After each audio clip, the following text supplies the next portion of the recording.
பயிர்க்கடன் தள்ளுபடி தொடர்பாக திமுக மற்றும் தவிக இடையே சட்டமன்றத்தில் காரசார விவாதம் நடைபெற்றது. அதனை இப்போது பார்க்கலாம். 12,000 கோடி கடன் விவசாய கடன் தள்ளுபடி, அதே போல இந்த நகை கடனும் தள்ளுபடி சேர்த்து செய்தார்கள். 20,000 கோடி அளவிற்கு அதை தள்ளுபடி செய்த இயக்கம் திராவிட முன்னேற்ற கழகம். எங்களுடைய தலைவர் மு.க. ஸ்டாலின் அவர்கள் தள்ளுபடி செய்தார்.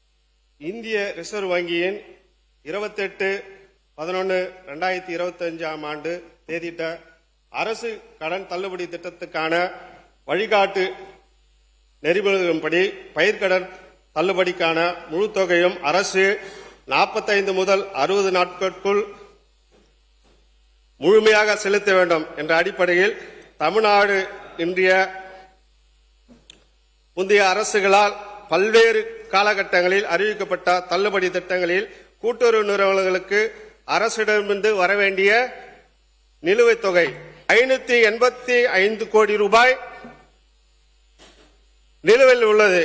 இந்த இக்கட்டான சூழ்நிலையில் கூட்டுறவு வங்கிகளில் 1/5/2025 முதல் 28/2/2026 பயிர்க்கடன் தள்ளுபடி 14.43 லட்சம் விவசாயிகளுக்கு சுமார் 6,000 கோடி வரை நமது மாண்புமிகு முதலமைச்சர் அவர்கள் தள்ளுபடி செய்துள்ளார்.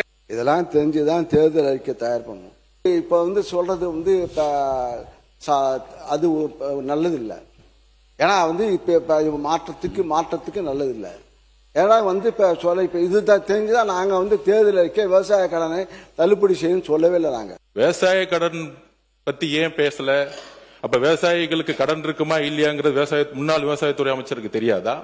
அப்பொழுது உங்களுக்கு அந்த எண்ணமே முதல் கிடையாது. நீங்கள் ஆட்சியில் ஒருவேளை வந்திருந்தாலும் அந்த எண்ணம் உங்களுக்கு கிடையாது. ஆனால் அந்த எண்ணம் எங்க தலைவருக்கு இருந்திருக்கு. ஒன்னே ஒன்னு இந்த அவையில பதிவு பண்றேன்.